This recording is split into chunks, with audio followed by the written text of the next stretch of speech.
Assalamualaikum warahmatullahi wabarakatuh. Perkenalkan, nama saya Nurul Fadila. Saya berasal dari 23 TN1. Di sini saya ingin membahas mengenai poin-poin yang ada pada isi video, kritik dan saran apa yang dapat saya tanggap dari video YouTube sebelumnya. Jadi, teman-teman sekalian, poin pemahaman terhadap isi video, di mana poin pemahaman yang saya pahami yang pertama ada evaluasi 3 dekade otonomi, di mana evaluasi 3 dekade otonomi ini adalah kebijakan otonomi daerah yang telah berjalan selama 30 tahun, terus dipantau dan dievaluasi secara berkala agar kewenangan yang diberikan tetap sejalan dengan tujuan awal serta memberikan manfaat dan juga keberlangsungan bagi masyarakat. Itu adalah kebijakan otonomi daerah yang telah berlangsung selama 30 tahun. Terus yang kedua adalah kunci keberhasilan daerah. Sebenarnya apa kunci dari keberhasilan daerah tersebut? Nah, Wakil Menteri Dalam Negeri menyampaikan bahwa keberhasilan dari implementasi otonomi daerah ini sangat-sangat bergantung pada integritas, kapasitas, dan juga rasa tanggung jawab yang dimiliki oleh masing-masing kepala daerah.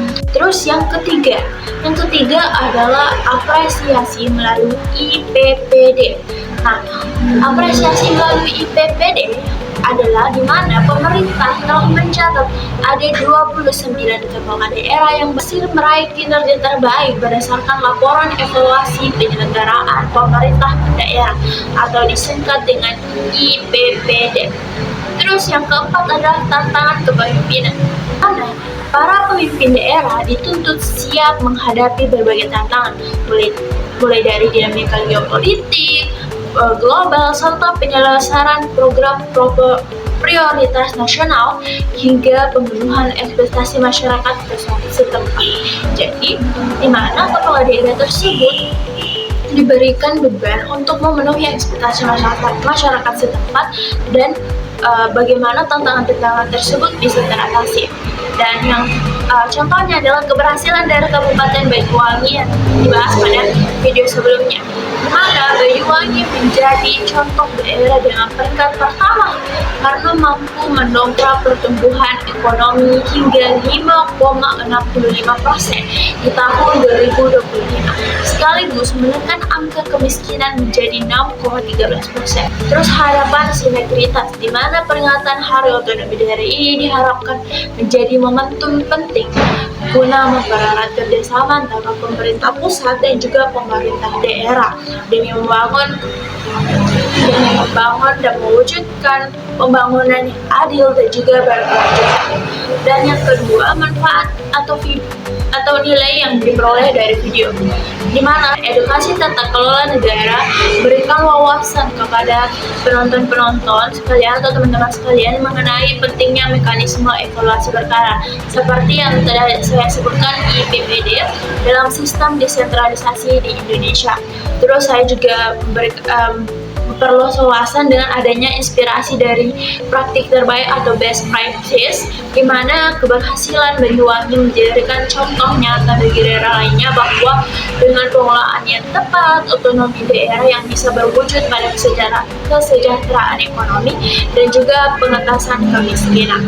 Ini bisa menjadi contoh bagi Kabupaten Bone kiranya dapat memberikan dan memanfaatkan otonomi daerah dengan sebaik-baiknya. Adanya juga penyadaran publik, di mana penyadaran publik menyadarkan masyarakat bahwa kemajuan suatu daerah sangat ditentukan oleh kualitas dan moralitas pemimpin yang mereka pilih.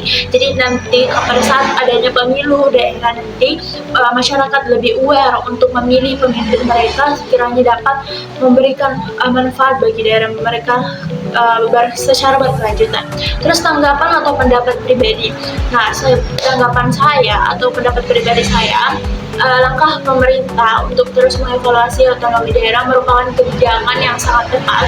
Kenapa? Karena tanpa adanya pengawasan dan parameter keberhasilan yang jelas, pelimpahan wewenang berisiko memunculkan penyalahgunaan kekuasaan di tingkat lokal.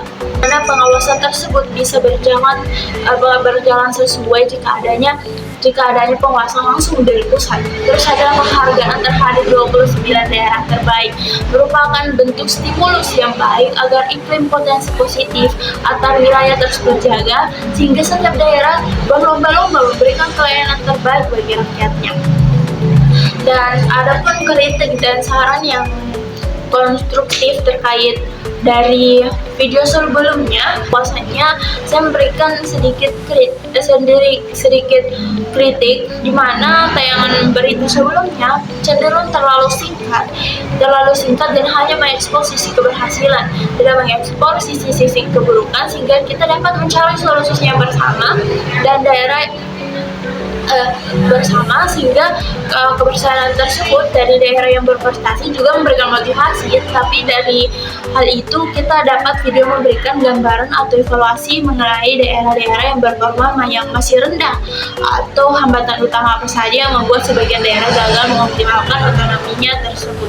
Itu adalah sedikit kritik dari saya, dimana seharusnya juga menampilkan sisi-sisi buruknya, sehingga kita dapat memberikan sedikit solusi dan juga memberikan sedikit penilaian mengenai apa sebenarnya kendala yang dihadapi dari daerah-daerah yang keterbelakangan, sehingga tidak seperti dengan Banyuwangi.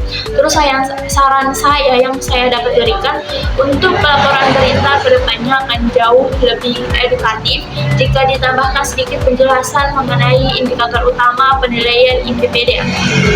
Selain itu juga perlu diulas juga strategi atau bantuan apa yang dipersiapkan oleh pemerintah pusat untuk membina daerah-daerah yang rapor kinerjanya masih kurang memuaskan, agar ketimpangan antar wilayah dapat diminimalisasikan. Mungkin itu saja yang dapat saya sampaikan, kurang dalamnya mohon dimaafkan. Wassalamualaikum warahmatullahi wabarakatuh.